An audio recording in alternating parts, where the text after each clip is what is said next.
The elevator rumbled, then shook as it descended. I could hear the massive gears grinding into place as they lowered the cage-like box deeper into the earth. I felt my heart racing in my chest as the humming of the generators grew more and more distant, and the light from above filtered away into darkness. The descent was much faster than I'd anticipated it to be. My fingers gripped the bars in front of me, watching the walls of the dirt tunnels speed by.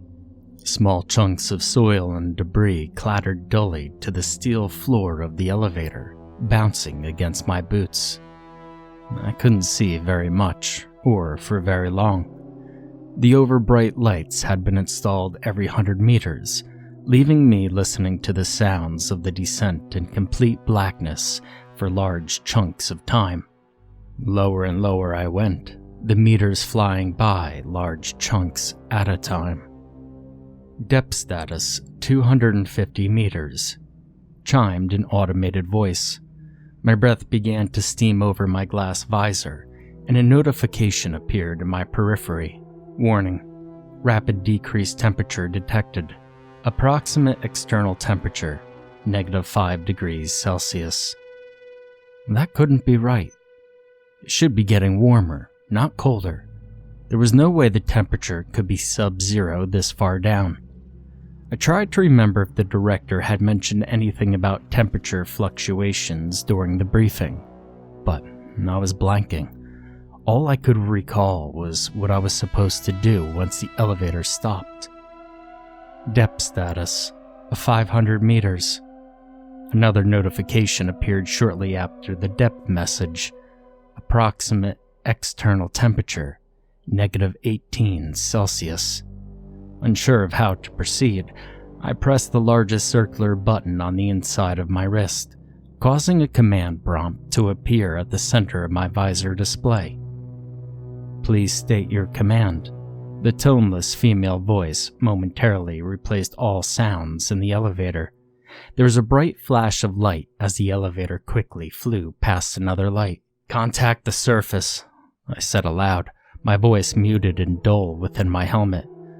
Contacting surface, the voice responded, and I was left listening to a series of rhythmic beeps.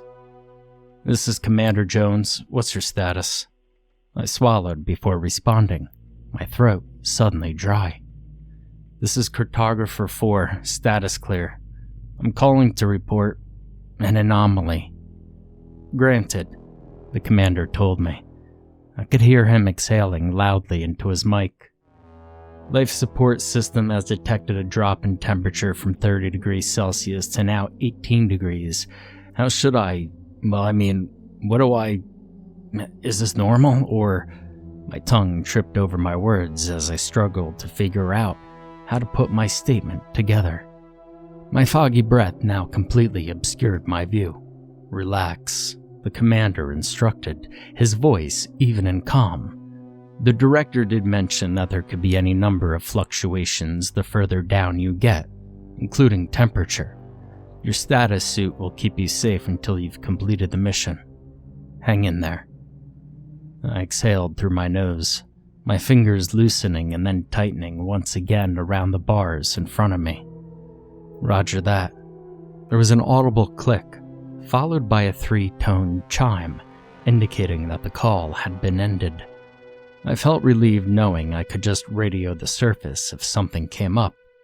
Another bright spot zoomed past, the elevator continuing its journey down. I felt the weight of my supply pack pressing down on my shoulders, and I became very aware of how sticky the inside of my gloves felt against the palms of my hands. Depth status, 1,000 meters. Approximate external temperature, -30 C. Unease grew within me, tangling into a knot deep in my gut.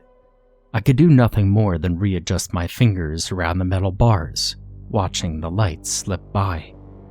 Time seemed to slow down and speed up in bursts. I didn't know how quickly or slowly I was moving. At times, it felt as if the elevator had shifted directions and was pulling me up instead of down. I became more and more disoriented, though I found comfort in the constant, periodic depth updates. Depth status, 1,250 meters. Depth status, 1,500 meters. Depth status, 1,750 meters. I knew the ride down wouldn't last much longer, and so I braced myself. I released the bars, stepping backwards until my pack made contact with the back of the elevator, the plastic casing clinking against the steel bars. I bounced from foot to foot, preparing myself for my mission, watching as the lights fell away. Depth status, 2,000 meters. Estimated arrival time, 10 seconds. My body became hyper-aware of the suit that was encasing it. Every breath in burned within my chest, my fingertips tingling in anticipation. And somewhere within me, gnawing at my courage, was fear. It kept me in check, reminded me that I was the fourth person attempting this mission.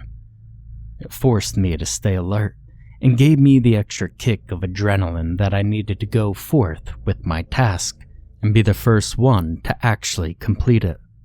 The elevator made a violent bang as it collided with the surface. The metal box rocked and heaved as it adjusted itself to the docking platform, throwing me from the rear to the side. I steadied myself against the bars, regaining my footing. You have arrived at the desired location. Mission protocol in effect, explained the automated status system. My boots crunched once they made contact with the ground. I shut and locked the door behind me, before I looked down to see the surface covered in what appeared to be snow.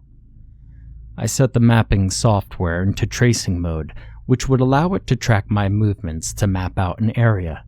I looked up and around, turning in place as I tried to fathom what I was seeing. I was in a massive cavern, the walls matte and gray like the skin on a rhino. There was a soft white light coming from somewhere high above me. It lit the room up, the way the moon would in a forest clearing. There were no man-made lighting fixtures that I could see. They wouldn't have been necessary anyway with how bright it already was. The ceiling was too far up for me to get a good look at, but what appeared like snow seemed to be falling from some source at the top, completely obscured by shadow. Across the room was a pair of monolithic stone doors. They were carved out of a glossy ivory material that glistened as if wet in the pale light from above. Intricate swirling patterns covered the doors, along with strange runes made out of lines and dots, their facets and curves bouncing brightness and shadow along the length of the doors. To the sides of the doors were rusted metal crates labeled barricade material. Pillars of stone and lumps of darker rocks were piled on top of each other, each crate overflowing with debris. To the left of the doors, a bit farther behind the crates, was a large blue tarp covering an expansive, bumpy mass on the ground. Patches of snow painted portions of the tarp white, while small rivulets slid to the ground where the buildup grew too heavy. I approached it tentatively, unsure of what to expect. I grabbed a corner of the tarp and lifted it, crouching down to get a better look with the light from my headlamp. It was bones. There were hundreds of what looked like human skeletal remains, laying side by side, layered on top of each other with only a thin, knit mesh between each row of bodies. I dropped the tarp and backed away, pressing the button on my wrist as I faced the doors. They were massive, towering so high that the cavernous ceiling cloaked the upper ends in darkness. I wondered how something like this could have been constructed so far underground. I wondered what purpose it served. "Please state your command," the electronic voice interrupted my thoughts. I felt fear dancing through my skin. External status report. Scanning within 100-kilometer radius. There was a short pause before the machine spoke again. External status report is as follows. Depth status, 2,000 meters below surface. Temperature, -32°C. Precipitation, 90% chance of light snow. Flora, undetected. Fauna, unknown. My brows creased in confusion. Elaborate on fauna. Fauna of an unknown species and/or origin has been detected. The silence that followed was too loud. Approximate distance to fauna? My voice was only slightly louder than a whisper. Fauna detected at a distance of approximately 50 kilometers northwest. I looked at the doors in front of me, glancing at the compass that was always present in the upper right corner of my visor. North was directly in front of me, and west was to my left. Whatever it was beyond the door. I pressed the button twice to reset the command prompt. Please state your command. Contact the surface, I responded, running my gloved hand over the designs covering the right door, looking for a way to get them open. Contacting the surface. I waited anxiously for a response, chewing on my lower lip as I turned my back to the door. This is Commander Jones. What's your status? I exhaled in relief that he answered. This is Cartographer 4. Status clear. I've arrived at the destination. I paused, glancing at the snow-covered tarp. I've got to ask, what happened down here? The commander took a moment to answer. We don't really know. When we sent the first clearance team down there, they took some photos and, well, I'll send one to your visor display now. I heard him clacking away at a keyboard, and then an image appeared in the center of my visor. The doors were there, but they were mostly obscured by a large mound of boulders and slabs of stone. The skeletons were laying all over the mound in various positions, like they were applying their weight against the doors, and had died doing so. It appears that the humans we found down there barricaded themselves in the chamber you're in now in order to keep those doors closed, the commander explained. Though, why they did this is beyond us. What do you see down there, C4? The photo disappeared and I described the snowy cavern, slowly turning back to the doors. My external status report also detected fauna down here. The origin's unknown, but it's quite a ways away. It's about 15K northwest on the other side of that door, I told him, finding myself to be oddly calm. There was a lengthy pause from the commander's end, and I waited for him to speak, feeling worry crawling up my chest, constricting my throat. Before I could say something to break the silence, he spoke. C4, do you wish to proceed? I pursed my lips, taken aback by this question. I might as well. My voice trailed off. Very well. Make contact once you have mapped at least 5 kilometers of the area beyond. If at any point you wish to withdraw, do not hesitate to do so. I heard his breathing hitch. We don't need to lose another team member for this mission. He cleared his throat. To open the doors, you need to apply pressure to the set of circular engravings where the 2 doors meet. You'll know when it's working. Commander? Hang in there, he said before he ended the connection, the 3-toned chime signifying that I was alone. I stood in solitude, listening to the sounds of my breaths bouncing around the inside of my helmet. It was time to proceed. I found the circular markings that he described very easily. They were the only ones on the doors, making them stand out from the other nonsensical patterns. I reached up, the very edges of my gloved fingertips brushing the circles. I could just barely get my hand up enough to press down on it. The cavern filled with the clicking sound of gears turning rapidly. I watched as the circles spun in place, realigning themselves to blend in with the other whorls and spirals. A resonating boom sounded as the circles came to a halt, and the doors began to part. They came towards me slowly, the heavy stone dredging up mounds of snow on either side. The doors groaned deeply on their hinges as they moved, their weight carrying them out. I stepped back enough for them to open without accidentally getting caught in their path, and suddenly, they stopped. Their hinges creaked tiredly, as if crying out from not being used in many years. I blinked, using my hand to wipe the fog that had settled on the outside of my visor, so I could see what lay ahead of me. Beyond the doors, I saw nothing, just an expansive blackness that leached out into the silvery chamber I stood in. If I stared too long, I could swear I saw tendrils of thick black smoke snaking across the floor of the cavern, racing towards my boots. But as soon as I blinked, the vision would pass, and I was left staring into the abysmal darkness in front of me. Approximate distance to Fauna, 16 kilometers northwest, explained the automated voice. I jumped, the notification catching me off guard. I knew if I stood there shaking, I would never make any progress. I might as well call the surface and have them haul me back up, but that would be a waste. I wouldn't forgive myself for not even trying. Before I could change my mind, I trudged forward, my boots crunching purposely through the snow into whatever lay beyond.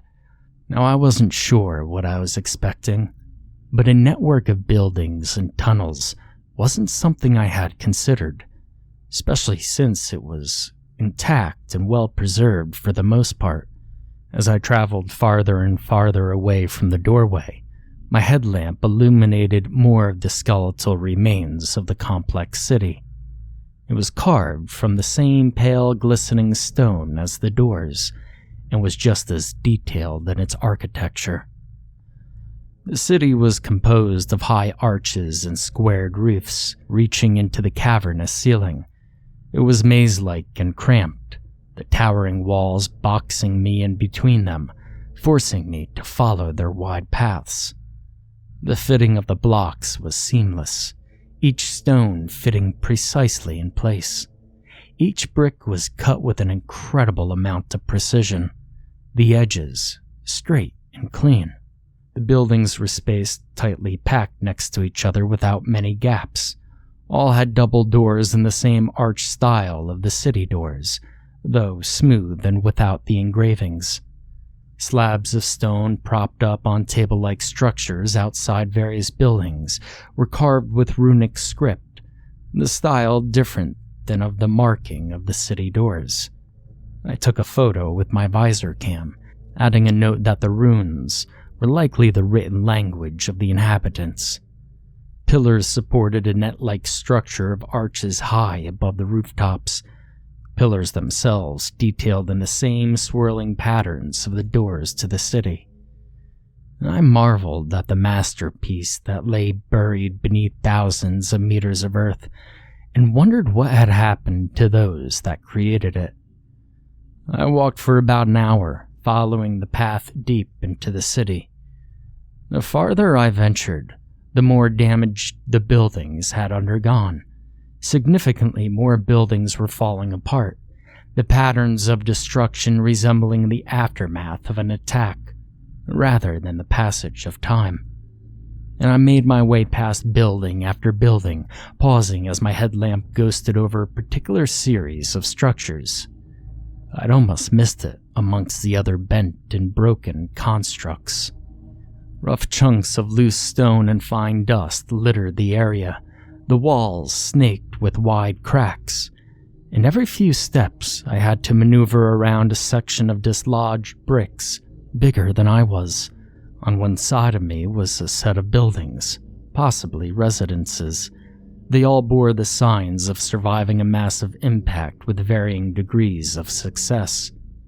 One was completely demolished, a few collapsing at one side or another, though carved across them all was a deep groove, like something huge had slashed across the street, destroying everything in its path. I snapped a few photos with my visor camera before carefully moving on. Approximate distance to fauna, 7 kilometers north. I yelped at the sound of the notification, though it continued to startle me. I didn't want to disable them for fear of being uninformed. Whatever was out there was moving fast and coming closer. I had to hurry up and get out as soon as possible. I took a step and was knocked to the ground as the earth around me began to shake. A low, vibrating rumble filled the air, the sound more of a sensation than something I could hear. It made my teeth clench and my chest ache. My vision grew obscured as my visor monitor picked up interference, blocking my line of sight with mismatched pixels of green, gray, and white. Dust and small stones got dislodged, clattered off the side of my helmet as they fell. As quickly as it began, it ended, and I was left leaning against the wall, panting. I wiped the excess grit off my visor as the display screen cleared up, just as another notification came up. Approximate distance to fauna, 5 kilometers north. It was too close, and I was too far in. I needed to get out, right now. Whatever it was that had caused the vibration and the interference, I had no idea what else it was capable of, and I wasn't willing to find out. That wasn't my job as a cartographer. Deeming my mission a success, I set my mapping software to reverse mode. It would now show me the path I took in reverse order, making it easier for me to find a way out. I turned my back on the city, letting the map I'd created lead me out of the way I came in. I picked up my pace, suddenly finding a burst of energy within me. I leapt over boulders and easily skirted around debris. Approximate distance to fauna, 2 kilometers south. South was directly behind me. I kept up my pace, my breath fogging up my visor. I rounded bends and ducked under low arches, my footfalls thundering over my heartbeat. Approximate distance to fauna, 1 kilometer south. The scenery sped by in a blur of white and gray, the snow from above melting instantly as it made contact with the warmth of my visor. I wasn't thinking anymore. I was just running, blindly following the line on the map. A second tonal vibration sounded, the force of it using my momentum against me. The pathway heaved, throwing me onto the ashen ground. I slid forward a few feet, vaguely aware of the sound of something tearing. I laid on my stomach for a moment as the vibration continued. That single moment of rest was all I gave myself before hoisting myself up onto my hands and knees, my boots scraping against the slippery surface beneath me, just as my health monitoring systems kicked in. Warning, rapid depressurization. Warning, loss of oxygen imminent. The system repeated the notification over and over again, audibly and visually at the center of my visor display, but I couldn't do anything about it. Somewhere, my suit had been torn and my oxygen supply was leaching out. I had no time left to worry about it. I needed to be back in the elevator. Now. I managed to right myself, getting back onto my feet as the intensity of the sound of the vibration picked up. Without hesitating further, I broke into a sprint. My ears felt full, like the sound was coming from inside of my head. The buildings quaked as large bits of roof and wall and pillar came loose, crashing to the ground around me as I ran past. I dodged the bigger ones while using my forearms to block the smaller ones from damaging my visor. My display began to malfunction, the screen filling with large sections of pixels, obscuring my view. The speakers within my helmet began to play the sound of static, clipping in and out. Occasionally, a few high-pitched notes would sound before the static returned. The warning notification didn't stop, though. It grew more and more distorted as I continued on. My breaths scraped down my throat, each one more painful than the last. My lungs burning as I inhaled dust and whatever other toxins were present down there. The garbled, almost incoherent voice of the notification system sounded as I dashed around a corner. I could see the light of the entry cavern in the near distance. Approximate distance to fauna, 350 meters south. A piercing screech blared out of my helmet speakers as I approached the exit, and by this point, my visor display was completely illegible with its interface. Warning, oxygen levels at 40%. I was so close to the exit now. I could see the looming brightness beyond the massive doors. I was almost there. I was a few feet behind the mouth of the doorways when the notification system coughed out one final update. Approximate distance to fauna, 15 meters south. The vibration intensified, the sound consuming everything. My displays died and my audio systems cut out. I couldn't hear it. I just felt it. It was inside of my bones, inside of my cells. It was invading my body, tearing me apart. It forced me to my knees just beyond the line where the light of the chamber met the darkness of the forgotten city. I dragged myself forward by my forearms, my gloved fingers reaching out to try and pull myself into the light. And the sound pressed down on me, as if attempting to merge my body with the earth. The pressure was immense. It was bearing down upon my back. It was rippling across my skin, biting into my flesh. It was forcing itself from my body in screams I hadn't realized that I was letting out. A shadow blacker than the expanse around me descended over my fallen form. Tightness coiled around my left leg and yanked me backwards. My scream became audible over the unending sound as I watched my fingers slide over the snow-covered terrain, feebly trying to grab a hold of something, anything, to stop myself. The gloves I wore dug ruts into the snow, reminding me of how close I'd come to getting out. I began to kick with my free leg, using any and all remaining strength I had to try and free myself from whatever had a hold of me. My leg connected with something solid, and the tightness recoiled. The tone of the vibration shifted even lower, the sound no longer audible, but it was impossible to miss. And suddenly, I was upright and sprinting. I ran until I crossed the threshold of the doors and slammed straight into the elevator doors. Behind the thin metal bars of the elevator, I pressed the return button in rapid succession, briefly glancing at the open doorway as it began to haul me upwards. I couldn't see whatever it was because it was as black as the darkness from where it came. I did, however, see something. A mass writhing in the shadows, its tendrils leaking out into the cold whiteness of the clearing. I understood now what those skeletons had been trying to do. I understood now that we had failed them.